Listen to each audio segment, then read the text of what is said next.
एक ऐसा गांव जिसकी हवाएं भी डर से कांपती थीं। चारों ओर खेत, टूटी सड़कें और रात होते ही एक ऐसा सन्नाटा जो रोंगटे खड़े कर दे। मानो किसी अदृश्य शक्ति ने पूरे गांव को अपनी मुट्ठी में जकड़ रखा हो। पिछले कुछ समय से हर रात एक न एक इंसान गायब हो जाता था। कोई आवाजें नहीं, कोई निशान नहीं, बस सुबह जमीन पर एक जला हुआ काला धब्बा। शहर में रहने वाले अर्जुन सिंह को अचानक उस गांव लौटना पड़ा। अपने पिता की असमय मृत्यु के बाद पुश्तैनी जमीन और घर के कागजात पूरे करने के लिए। उसने कभी नहीं सोचा था कि यह यात्रा उसकी जिंदगी बदल देगी। शाम ढल रही थी।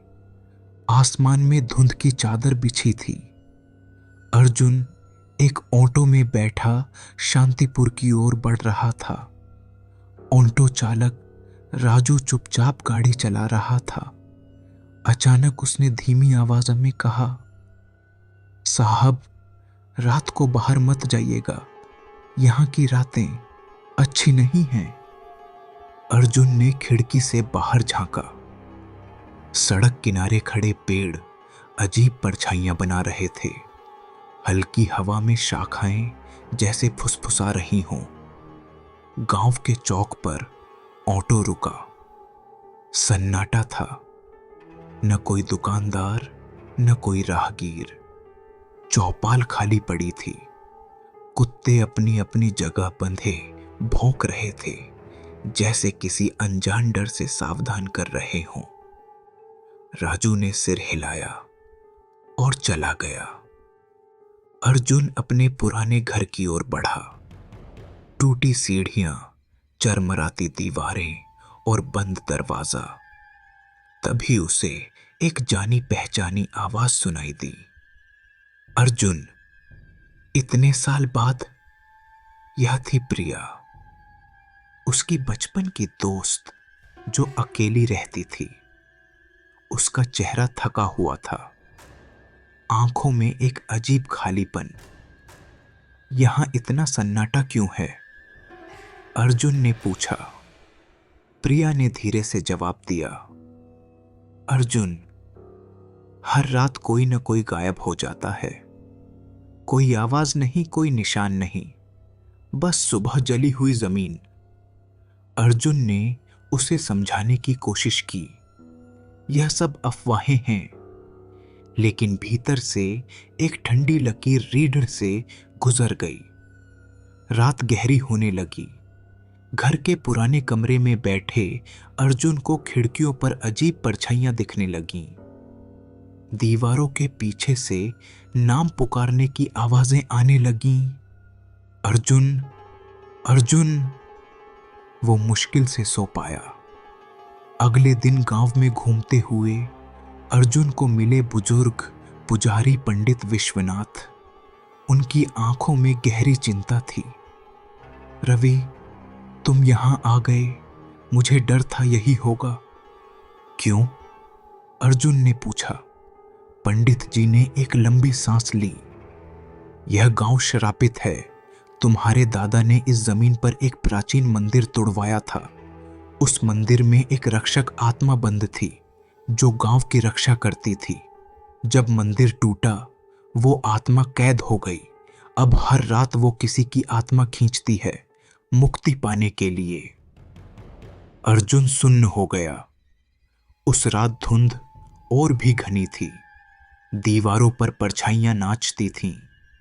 तीसरी रात अर्जुन ने फैसला किया, वो उस जगह जाएगा जहां मंदिर था। प्रिया ने रोकने की कोशिश की। मत जाओ अर्जुन, तुम वापस नहीं आ पाओगे। लेकिन अर्जुन ने जवाब दिया, डर से भागने से कुछ नहीं होगा। सच्चाई जाननी है मुझे। रात का अंधेरा था। पूरा गांव सांसें रोके देख रहा था। अर्जुन उस जगह पहुंचा जहां कभी मंदिर खड़ा था। जली हुई मिट्टी, टूटी दीवारें और बीच में एक पुराना बुझा हुआ दिया। कांपते हाथों से उसने दिया जलाया। जैसे ही लौ उठी, जमीन कांपने लगी, हवा में लंबी सिसकारी गूंजी। तभी वहां प्रिया आई, लेकिन उसका चेहरा अब प्रिया का नहीं था। आंखों में काली शैतानी रोशनी थी। मैं अब तुम्हें नहीं छोड़ूंगी अर्जुन, तुम्हारी आत्मा निगलकर मैं इस श्राप से मुक्त हो जाऊंगी। अर्जुन ने चिल्लाया, नहीं, छोड़ो। लेकिन चारों तरफ से काला धुआं उठने लगा। एक तेज आंधी आई और फिर सन्नाटा। सुबह जब गांव वाले भी उस जगह पहुंचे तो वहां बस एक और काला जला हुआ निशान था, अर्जुन सिंह का। शांतिपुर की धुंध और घनी हो गई। सड़कें, खेत, पुराना घर, सब जैसे अर्जुन की अनुपस्थिति को महसूस कर रहे थे। प्रिया अब गांव में खुलकर घूमती थी, उसकी आंखों में वही काली रोशनी। हर रात वो नए शिकार ढूंढती और कोई नहीं जानता था अगली रात किसकी बारी होगी। शांतिपुर का श्राप अभी खत्म नहीं हुआ था। अगर आपको यह कहानी पसंद आई है तो कृपया लाइक बटन दबाना न भूलें। कमेंट में बताइए कि आपको यह कहानी कैसी लगी और आप आगे किस प्रकार की कहानियां सुनना चाहते हैं।